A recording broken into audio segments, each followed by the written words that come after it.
হবে, কিন্তু 3 থেকে 4 মাস অক্টোবরের প্রথম উইকেই কিন্তু সমাজসেবা পরীক্ষা হবে। অনেক বড় সার্কুলার, মেগা সার্কুলার। এর জন্য এখন থেকে শুরু করুন। A to Z jobs BD আপনাদের সাথে রয়েছে। উত্তরের ইউনিয়ন সমাজকর্মী পদের পরীক্ষা খুবই সন্নিকটে, অক্টোবরের ফার্স্ট উইকে হবে ইনশাল্লাহ, মানে যদি আনুমানিক ডেট আর কি। তো সে তারই আলোকে আমরা ধারাবাহিকভাবে সমাজসেবা অধিদপ্তরের ইউনিয়ন সমাজকর্মী ও অন্যান্য পদের পরীক্ষার যে বিগত সালের প্রশ্ন সমাধান, এই চলমান প্রক্রিয়া থাকবে ইনশাল্লাহ। তার ধারাবাহিকতায় আজকে বাংলা অংশের সহজ সমাধান নিয়ে এসেছে আমি Mohammad Aminur Hossain. A to Z jobs BD. A to Z jobs BD একটি নির্ভরতা জায়গা, অবশ্যই তোমরা তার ধারাবাহিকভাবে বুঝতে পারবা। প্রতিটি ক্লাস একদম গবেষণামূলক। আজকে ক্লাসটি করে ইনশাল্লাহ অনেক উপকৃত হবা। ক্লাসটি শুরু করা যাক তাহলে। 21শে অক্টোবর 2022 সালে বাংলা যে পরীক্ষা হয় তার বাংলা অংশের সমাধান এখন আমি দেখাবো ইনশাআল্লাহ। প্রত্যেকটা প্রশ্নের ব্যাখ্যামূলক সমাধান দেখানো হবে। প্রথমে 1 নম্বর প্রশ্ন রয়েছে যে 2 বিঘা জমি কবিতাটি কার লেখা? 2 বিঘা জমি এই কবিতাটি কার লেখা? এই কবিতাটি লেখা রবীন্দ্রনাথ ঠাকুর। কবিতাটি কার লেখা? রবীন্দ্রনাথ ঠাকুর। রবীন্দ্রনাথ ঠাকুর। মনে রাখবা এখানে গুরুত্বপূর্ণ আরেকটি প্রশ্ন আছে যে 2 বিঘা জমি এই কবিতাটির যে চরিত্রের নাম হচ্ছে উপেন। নাম কি বলতো? উপেন। এক্সট্রা তথ্য, এইটা গুরুত্বপূর্ণ, মনে রাখবা। তাহলে 2 বিঘা জমির প্রশ্নের সলিউশন থেকেই মানে এখান থেকে কিন্তু সাজেশন। 2 বিঘা জমি কবিতাটি কার লেখা? রবীন্দ্রনাথ ঠাকুর। তাহলে আপনার জন্য রবীন্দ্রনাথ ঠাকুর 3 স্টার। প্রশ্ন সাজেশন বিষয়টা এমন যে আপনি যে প্রশ্ন পরীক্ষায় এসেছে সেই প্রশ্নের অনেক গভীরে যাওয়া, এটাই হচ্ছে সাজেশন। সাজেশন মানে অন্য একটা কিছু এমনটা না। হ্যাঁ, তাহলে কি বললাম যে 2 বিঘা জমি এই কবিতাটির এক্সট্রা তথ্য, গুরুত্বপূর্ণ তথ্য যে এখানে এই কবিতাটির চরিত্র হচ্ছে, অন্যতম চরিত্র হচ্ছে উপেন আর কি, যে দরিদ্র কৃষক আর কি। আমরা দ্বিতীয় প্রশ্নটা দেখবো এবার। ছেলেটি দ্রুত দৌড়ায়, দ্রুত কোন পদের উদাহরণ? দেখো, ছেলেটি দ্রুত দৌড়ায়, এই দ্রুত পদটি কোন পদ? এটা বলেছে যে ছেলেটি, এটা হচ্ছে নাউন, বা এটা আমরা বলতে উদ্দেশ্য বা কর্তা, সাবজেক্ট বলতে পারি, এটা সাবজেক্ট। দ্রুত দৌড়ানো, এটা হচ্ছে ভার্ব। তাহলে দৌড়ানোকে মডিফাই করছে। দেখো স্পষ্ট বুঝতে পারছো, ছেলেটি দ্রুত দৌড়ায়। তাহলে কেমন ভাবে দৌড়ায়? যদি আমরা ভার্বকে, ক্রিয়াকে প্রশ্ন করি কেমন, তাহলে কি সেটা কি পাবো? অবশ্যই ক্রিয়া বিশেষণ পাবো। তাহলে দেখো কি, যখন নাউন বা বিশেষ্যকে মডিফাই করে তখন সেটা হয় বিশেষণ বা অ্যাডজেক্টিভ, আর যখন ক্রিয়াকে মডিফাই করে তখন সেটা হয় অ্যাডভার্ব বা ক্রিয়া বিশেষণ। দেখো ক্রিয়া বিশেষণ এটা। বুঝতে পারছো কিনা অবশ্যই কমেন্টে জানাবা ক্লাসটি কেমন লাগছে। অবশ্যই নম্বর প্রশ্ন রয়েছে মনরূপ মাঝি। তাহলে দেখলাম যে এই প্রশ্নটা গুরুত্বপূর্ণ, সমাস টপিকটা গুরুত্বপূর্ণ, সমাস। তাহলে এখানে সাজেশন হচ্ছে, সাজেশন এবং ক্লাস উভয় চলমান রয়েছে। হ্যাঁ, প্রতিটা ক্লাস এইভাবে হবে ইনশাল্লাহ। সমাস, তাহলে তুমি মনে রাখবা সমাস বিষয়টা নোট করো। সমাস, বাংলা বিষয়ের সমাস থেকে প্রশ্ন অবশ্যই হবে। হ্যাঁ, তো প্রশ্ন এসেছে কি, কর্মধারয় সমাসের কি রূপক কর্মধারয় থেকে প্রশ্নটা এসেছে। দেখো এখানে সরাসরি ব্যাস বাক্য দিয়ে দিয়েছে, তুমি বুঝতে পারছো রূপ আছে মাঝখানে, তাহলে কি রূপক কর্মধারয় সমাস হবে। যদি ব্যাস বাক্য না থাকে তখন তুমি কি করবা? শর্টকাট টেকনিক, একদম এক্সক্লুসিভ। দেখো কি বলছি, যে এই যে সমস্ত পদ থাকবে, সমস্ত পদের প্রথম অংশ, দুটো অংশ থাকে জানো তোমরা। প্রথম অংশকে বলা হয় পূর্বপদ, পরের অংশটাকে বলা হয় পরপদ। পূর্ব পদে যদি অদৃশ্যমান কিছু থাকে, একবার শুনে নাও ভালো করে, সমস্ত পদের পূর্ব পদে যদি অদৃশ্য কিছু থাকে সেটা হবে রূপক কর্মধারয় 100%। চোখ বুঝে এইরকম কিছু। দেখো বিষাদ সিন্ধু, কি বলছে দেখো, বিষাদ সিন্ধু, বিষাদ সিন্ধু। বিষাদ মানে কষ্ট, ক্লেশ, দুঃখ, এ দেখা যায় না, ঠিক আছে। সুখ সাগর, সুখ সাগর, এরকম কিছু আমরা রূপক কর্মধারয় দেখাচ্ছি। সুখ সাগর। হ্যাঁ, শোকানল, শোকানল, শোকানল, শোক প্রথম পূর্বপদ, পূর্বপদ দেখা যায় না, শোকটা দেখা যায় না, সুখ দেখা যায় না, সুখ দেখা যায় না। হ্যাঁ, তবে ক্রোধানল, ক্রোধানল, ক্রোধানল, ক্রোধ, ক্রোধ, রাগ, হিংসা, এগুলো দেখা যায় না। বিষাদ সিন্ধু, হ্যাঁ এগুলো বলেছি। তাহলে দেখো এই রূপক কর্মধারয় তোমার শেষ। কি বললাম? প্রথম পদ, পূর্ব পদে কি থাকবে? পূর্বপদ, এই পূর্বপদে অদৃশ্য থাকবে, দেখা যাবে না, চোখে দেখা যাবে না। যদি বলে জীবন মাঝি, জীবন মাঝি, জীবন মাঝি, জীবন দেখা যায় না, হ্যাঁ, জীবন দেখা যায় না, ঠিক আছে। তাহলে কি বললাম যে রূপক কর্মধারয় সমাস আজীবনের শেষ। কিভাবে? যদি ব্যাস বাক্য দেওয়া থাকে তো ভালো, ব্যাস বাক্য না থাকলে মনে রাখবা সমস্ত পদের প্রথম অংশে অদৃশ্যমান কিছু থাকবে, সেটা হবে রূপক কর্মধারয় সমাস, রূপক কর্মধারয় সমাস আজীবনের জন্য শেষ। একটা জিনিস বোঝাবো, সেটা আর কখনো দেখা লাগবে না ইনশাল্লাহ। এটা হচ্ছে A to Z জবের বৈশিষ্ট্য। A to Z এর সকল স্যার এইভাবে গবেষণামূলক ক্লাস নিয়ে থাকে। তোমরা ইতিমধ্যে বুঝতে পেরেছো, ধীরে ধীরে ইনশাল্লাহ আরো বুঝতে পারবে। মুমূর্ষ, আচ্ছা মুমূর্ষ শব্দের অর্থটা কি? যে অসুস্থ আছে, হ্যাঁ, মানে মৃত্যু প্রায় আর কি, অসুস্থ। দেখো মনে রাখবা মুমূর্ষের নিচে প্রত্যেকটারই মনে করো শু আছে, 3টা শু আছে। প্রথমত দেখো মুমূর্ষ মানে কি? অসুস্থ আছে। আচ্ছা অসুস্থ কোথায়? মনে রাখবা অসুস্থতা পেটে। কোথায় বলো তো? পেটে। তার মানে মনে রাখবো সব দিকে রস্য আছে, মাঝখানেরটা কি? এটা সমস্যা, মানে এটা আছে দীর্ঘকার। কি আছে? দীর্ঘ উকার, ঠিক আছে। মনে রাখবা মাঝে কি আছে? দীর্ঘ উকার। তাহলে আমি লিখে দিই বানানটা, ময়স্য, ময় দীর্ঘ উ, তারপরে মূর্ধন্য স, মূর্ধন্য স রেপ হস্য, এই হ্রস্ব উ, হ্যাঁ, এটা হচ্ছে বানান। মনে থাকবে? বানান মনে রাখার টেকনিক বলে দিচ্ছি। মুমূর্ষু মানে সে অসুস্থ। কোথায় অসুস্থতা? মাঝখানে, পেটে। তার মানে দুই দিকে হ্রস্ব উকার, মাঝখানে হবে দীর্ঘ উকার। Concept clear? সূর্য শব্দের সমার্থক শব্দ কি? তোমরা জানো সমার্থক শব্দ। সূর্য শব্দের সমার্থক শব্দ কোনগুলো রয়েছে? কি? আদিত্য, দিনমণি, অর্ক, হ্যাঁ, তারপরে তপন, ভানু ইত্যাদি। সব মুখস্থ করে ফেলবা। তাহলে সূর্য, এই সমার্থক শব্দের টপিকটা গুরুত্বপূর্ণ। সমার্থক শব্দ যেগুলো কি? গাছ, বৃক্ষ, আকাশ, তারপরে যে বায়ু, বাতাস, তারপরে হচ্ছে সমুদ্র, মেঘ, এগুলো গুরুত্বপূর্ণ। এগুলো সব একদম ঠাটা মুখস্থ করে ফেলবা, ঠাটা মুখস্থ করে ফেলবা। একটু গুরুত্বপূর্ণ টপিক। এখান থেকে প্রশ্ন আসে সহজ তোমার ক্ষেত্রে, কারণ এখানে অল্প প্রশ্ন করলেই তুমি কি কমন পেয়ে যাবে ইনশাল্লাহ। বাংলা বর্ণমালায় মাত্রাহীন বর্ণ কতটি? বাংলা বর্ণমালা, এটা বর্ণমালায় মাত্রাহীন বর্ণ কতটি? দেখো মাত্রাহীন বর্ণ আছে কতটি? 10টি। মনে রাখবা মাত্রাহীন বর্ণ 10টি। কি? 6 + 4 মনে রাখবা, 6 + 4। তার মানে 6টা হচ্ছে ব্যঞ্জন বর্ণ আর 4টা হচ্ছে কি? স্বরবর্ণ। স্বরবর্ণের শেষের 4টা কিভাবে? এ, ওই, ও, ও, এই শেষের 4টা হচ্ছে স্বরবর্ণের। যদি প্রশ্ন এমন করে দেয় যে বাংলা বর্ণমালায় মাত্রাহীন স্বরবর্ণের সংখ্যা কতটি, তখন কিন্তু উত্তর হবে 4টি। আর ব্যঞ্জন বর্ণ কয়টা? 6টা। কি? হসন্ত, অনুস্বার, বিসর্গ, চন্দ্রবিন্দু, উ আর এও, ঠিক আছে। এই 6টা হচ্ছে ব্যঞ্জন বর্ণের মাত্রাহীন বর্ণ, ঠিক আছে। Concept clear? এর সাথে আরো একটি কথা অ্যাড করতে চাই। যদি থাকে পূর্ণ মাত্রা, মনে রাখবে পূর্ণ মাত্রা 32টা। পূর্ণ মাত্রা কতটি? 32টা। পূর্ণ মাত্রা 32টি, হ্যাঁ, 32টি বর্ণ। তার মধ্যে মনে রাখবা 26 + 6, 26 + 6, 6টা হচ্ছে স্বরবর্ণ আর 26টি হচ্ছে ব্যঞ্জন বর্ণ। মনে রাখবা কিভাবে? দেখো 32টা মনে রাখবা। পূর্ণ বয়স্ক একজন ব্যক্তির দাঁতের সংখ্যা থাকে 32টা, হ্যাঁ, টোটাল, হ্যাঁ। তাহলে পূর্ণ মাত্রা কত হবে? 32টা। এর সাথে মিল করে আর কি, হ্যাঁ। আর অধমাত্রা কি বলতো? অধমাত্রা হচ্ছে 8টি। অধমাত্রা কি কতটি? 8টি, হ্যাঁ। মনে রাখবে কিভাবে? অর্ধের মধ্যে ও আছে, দেখো তো, মানে 8এর মধ্যে, এর মধ্যে ও আছে। এবার মনে রাখতে পারো এই বর্ণ মনে রাখবা 7 + 1টা। 7 + 1, 7টা হচ্ছে ব্যঞ্জন বর্ণে আর একটা হচ্ছে স্বরবর্ণে। স্বরবর্ণে একটা কি বলতো? কি? রি। বলতো কি? রি। আর এর সাথে কি? খগনাথ, ধপাস, খগনাথ, খগনাথ, ধপাস। এই হচ্ছে এই 7টা, যেটা অর্ধমাত্রা আর কি, হ্যাঁ। ক্লাসে যে বিষয়ে কথা হবে সেই বিষয়ের কনসেপ্ট ইনশাল্লাহ ক্লিয়ার করা হবে, হ্যাঁ। কোনো ভয়ের কিছু নেই। A to Z জবস তোমাদের সাথে আছে, সবসময় ছিল, আগামীতেও থাকবে ইনশাল্লাহ। আমাদের অনলাইন প্রোগ্রাম খুবই দ্রুত শুরু হয়ে গেছে।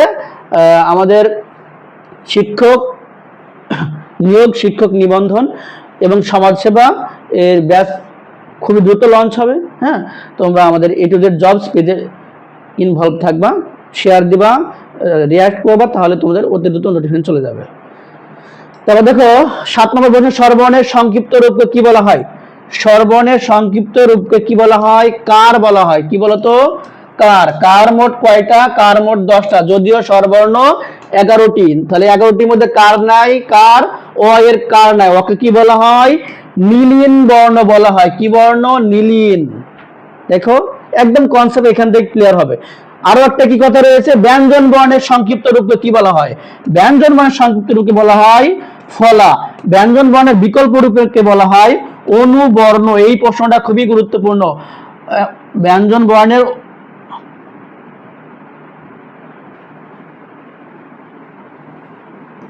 বর্ণ, অনুবর্ণ। হ্যাঁ, আমি যদি বাংলা পড়াচ্ছি বানান ভুল করলে কেমন হয়? ঠিক আছে, তাহলে কি ফলা, কি বললাম? ব্যঞ্জন বর্ণের সংক্ষিপ্ত রূপকে বলা হয় ফলা, আর বিকল্প রূপকে বলা হয় অনুবর্ণ। হ্যাঁ, এই প্রশ্নটা কিন্তু গুরুত্বপূর্ণ, অনুবর্ণ। হ্যাঁ, যা ক্রিয়া সম্পাদন করে, যা ক্রিয়া সম্পাদন করে তাকে কি বলা হয়? তাকে বলা হয় কারক। কি বলা হয় বলতো? কারক বলা হয়। মনে রাখবা, কারকের সংজ্ঞার মধ্যে রয়েছে বাক্যস্থিত ক্রিয়াপদের সাথে নামপদের সম্পর্ককে কারক বলে। এই সরাসরি এই কথার পরীক্ষা আসে। কারক কোন তত্ত্বের আলোচ্য বিষয়? কারক হচ্ছে বাক্য তত্ত্বের আলোচ্য বিষয়। খুবই গুরুত্বপূর্ণ, খুবই গুরুত্বপূর্ণ, স্টার দিয়ে রাখো। কারক কোন ধরনের শব্দ? কারক হচ্ছে সংস্কৃত বা তৎসম শব্দ, এটা প্রত্যয় সাধিত শব্দ, এটা ক্রি যোগ নক, ক্রি যোগ নক, এটা প্রত্যয় বিশ্লেষণ, ক্রি যোগ নক, গুরুত্বপূর্ণ, পরীক্ষায় অনেক গুরুত্বপূর্ণ। এটা বিগত সালে কোটি কোটি বার এসছে, আগামীতেও আসবে ইনশাল্লাহ।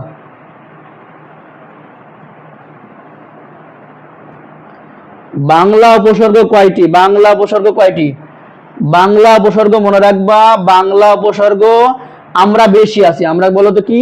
বাংলা মানে আমরা, আর আমরা বেশি সংখ্যায় আছি, তার মানে বেশিটা উত্তর হবে। এই একগুলো একটা সমস্যা হয়েছে, 21, এটা লিখছে 12, এটা আছে 19টা লেখা, এটা 20টা, তাহলে সবচেয়ে বেশি কি? সেটা হচ্ছে 21টা। বাংলা উপসর্গ কয়টা হবে? 21টি। কি? অ, অঘা, অজ, অনা, আ, আর, আন, আপ, ইতুন, কদ, কুলি, পাতি, বিভরাম, শশা, সুহা, এই হচ্ছে বাংলা উপসর্গ 21টি। এবার সংস্কৃত উপসর্গ রয়েছে 20টি। এই দুইটা পরীক্ষা আছে। যদি বলা হয় উপসর্গের টি মানে উপসর্গ কয়, এই উপসর্গ কয়টি বাংলা বা সংস্কৃত, দুইটা পরীক্ষায় আসে। সেটা হচ্ছে 21টি হচ্ছে আমরা বেশি, বাংলা উপসর্গ 21টি। আর তৎসম উপসর্গ আছে 20টা। কি কি? পরা, পরা, উপ, অপ, সমনী, অনু, নির্দূর, বিউৎ, সু, আ, এটা হচ্ছে 20টি উপসর্গ। এখন ঘটনা হচ্ছে এই দুটার মধ্যে আশুবিনি, কি বলতো? আ, সু, বি, নি, এই 4টা আবার কমন, যেটা বাংলার মধ্যেও রয়েছে, সংস্কৃতের মধ্যেও রয়েছে। গুরুত্বপূর্ণ তথ্য। হ্যাঁ, আমরা নেক্সট যাব।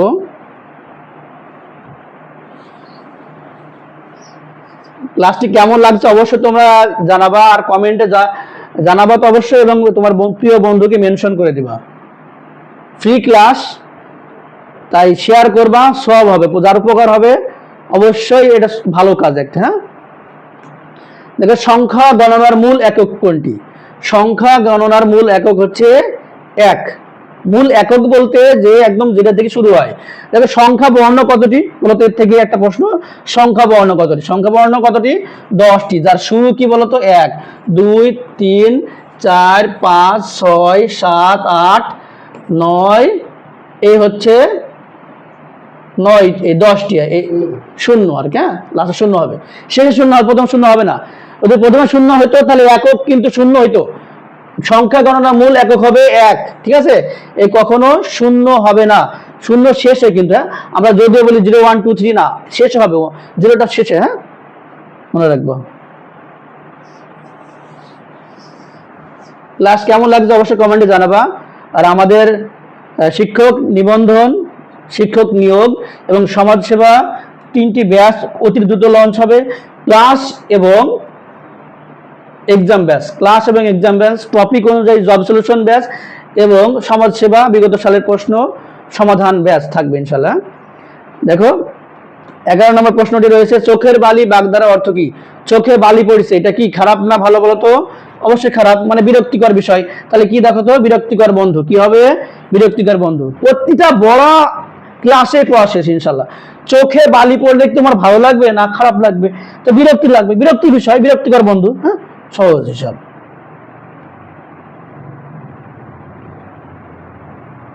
12 প্রশ্ন দেখো, উভয় সংকট। উভয় সংকট মানে এগুলো পাচ্ছে না সেইগুলো পাচ্ছে না। দেখো কোন দিকে আছে, দুই দিকে বিপদ, মানে এগুলো পাচ্ছে না, শ্বশুর বাড়িও বিপদ, তারপরে কি মায়ের বাড়ি বাপের বাড়ি বিপদ, দুই দিকে বিপদ। এটা হচ্ছে উভয় সংকট আর কি। উভয় সংকট। 13 নম্বর প্রশ্ন দেখো, বাংলা লিপির উৎস। বাংলা থেকে ব্রাহ্মী। দেখো বাংলা থেকে ব্রাহ্মী, আর কোন জায়গায় ব আছে? কারোর সাথে কি ব আছে? বা দিয়ে কোন কিছু আছে? নাই। বাংলা লিপি উৎস হবে তো ব্রাহ্মী, বাংলা লিপি উৎস তো হবে ব্রাহ্মী, ঠিকই তো। হ্যাঁ, বাংলা লিপি উৎস কি হবে? ব্রাহ্মী লিপি থেকে। হ্যাঁ, সহজ বিষয়।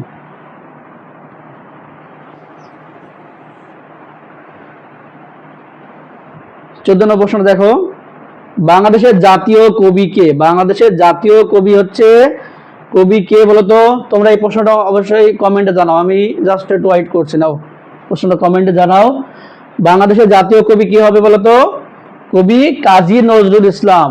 কাজী নজরুল ইসলাম খুবই ভেরি মাস ইম্পর্টেন্ট, 3 স্টার সমাজসেবা পরীক্ষা, এখান থেকে প্রশ্ন আসবেই আসবে। কাজী নজরুল ইসলাম থেকে প্রশ্ন আসবে ইনশাল্লাহ। হ্যাঁ, গুরুত্বপূর্ণ। দেখো, এই যদি বলা হয় কবি কাজী নজরুল ইসলাম জাতীয় কবির মর্যাদা পায় কবে?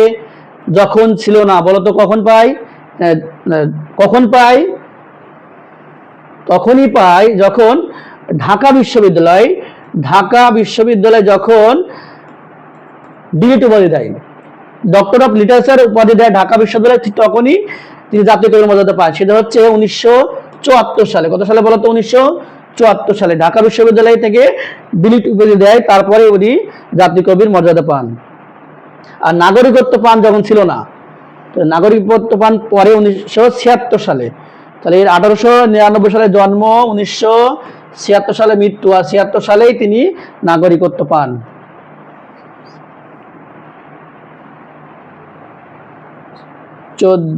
আরো গুরুত্বপূর্ণ কাজী নজরুল সম্পর্কে ক্লাস আসছে, কোনো চিন্তার কারণ নেই, খুব গুরুত্বপূর্ণ, একদম ম্যাজিক ক্লাস হবে আর কি। হ্যাঁ, দেখো, বাংলা জ্যোতি বা দাড়ি, জ্যোতিচিহ্ন দাঁড়িয়ে থাকলে কতক্ষণ থামতে হয়? বাংলা জ্যোতিচিহ্ন দাঁড়িয়ে থাকলে কতক্ষণ থামতে হয়? দেখো, দাঁড়িয়ে থাকলে 1 সেকেন্ড থামতে হয়। কতটুকু 1 সেকেন্ড? শুধু দাঁড়িয়ে না, 6টি বিরাম চিহ্ন আছে, 1 সেকেন্ড থামতে হয়। মনে রাখবা কিভাবে? জিতে জিজ্ঞাসা, জিকর দাবিডা। মনে রাখবা, জিকর দাবিডা। কি বললাম? জিকর দাবিডা। জিজ্ঞাসা, কতে কোলন, দাঁতে ড্যাশ, বিতে বিস্ময়, আর দাঁতে হচ্ছে জিকর দাবিডা, দাঁতে দাড়ি, জিকর দাবিডা, দাবিডা। মনে রাখবা, দাঁতে দাড়ি, বিতে বিস্ময়, আর দাঁতে ড্যাশ, আর এই কো আর ডা দিয়ে কোলন ড্যাশ, এই 6টি বিরাম চিহ্নের বিরতিকাল 1 সেকেন্ড।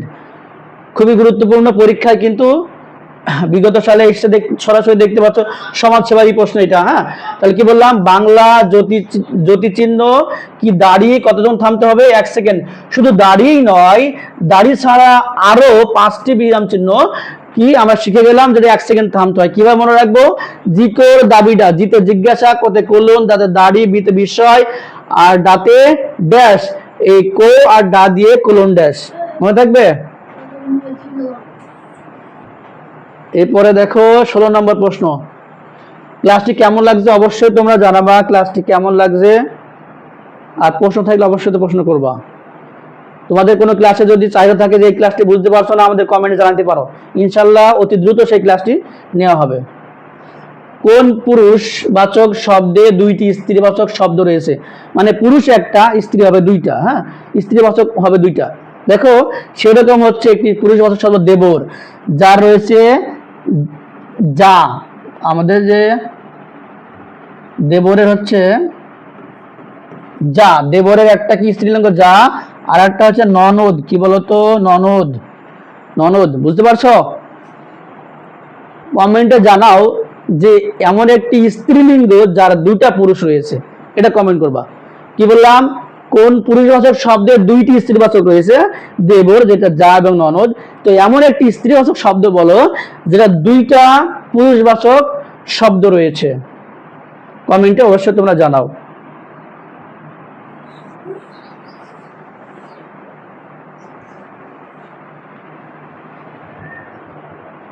16 নম্বর প্রশ্ন পাস করলাম। 17 নম্বর প্রশ্ন দেখো, তারিখ কোন ভাষার শব্দ? তারিখ হচ্ছে আরবি ভাষার শব্দ। তারিখ হচ্ছে কি? আরবি ভাষার শব্দ। এর আরবি ভাষার শব্দ আরো রয়েছে, সেগুলো আমরা আরবি ভাষার টপিক ক্লাস আছে, অলরেডি দেওয়া আছে। আরো একটি নতুন ক্লাস আরবি ভাষার হবে, তখন তোমরা এটা দেখতে পারবা। 18 কবর কবিতাটি কে লিখেছেন? কবর কবিতাটি কে লিখেছেন? যদি বলে কবিতা, যদি বলে কবর কবিতা হবে জসিম উদ্দিন। যদি বলে কবর নাটক হবে, নাটক যদি বলে নাটক, তাহলে হবে মুনির চৌধুরী। কি বললাম? যদি বলে কবর কবিতা তাহলে জসিম উদ্দিন, যদি বলে কবর নাটক উত্তর হবে মুনির চৌধুরী। খুবই গুরুত্বপূর্ণ, জসিম উদ্দিন গুরুত্বপূর্ণ। জসিম উদ্দিনের ক্লাস অলরেডি আমরা রেকর্ড হয়ে গেছে, পাবলিশ হবে। জসিম উদ্দিন একটা ক্লাসে জসিম উদ্দিন আজীবনের জন্য ক্লিয়ার। আমি যদি কোনো কবির সাহিত্যকর্ম জীবনী পড়াই, সেটা চ্যালেঞ্জ, আগামী 5 বছরের মধ্যে সেটা আর ভুল হবে না ইনশাল্লাহ। তাহলে আপনার চাকরি হয়ে যাবে।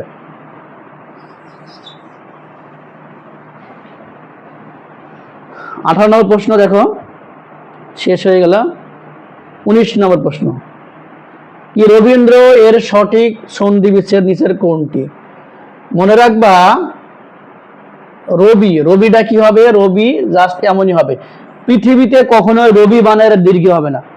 বুঝবা, সন্ধি বিচ্ছেদের দুইটা পার্ট বুঝবা, যে যেটা ব্যবহারযোগ্য সেটাই কিন্তু ব্যবহার হবে, এটাই কিন্তু সন্ধি, এটার দ্বারাই সন্ধি তোমার শেষ হয়ে যাবে। হ্যাঁ, কি বললাম?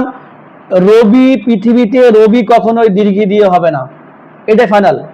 ইন্দ্র, ইন্দ্র বানান কখনোই, তোমাকে ইন্দ্র দিয়ে কি করবে? ইন্দ্র দিয়ে তোমাকে বানাবে জ্যোতিন্দ্র, ফেতন্দ্র, যাই আসুক।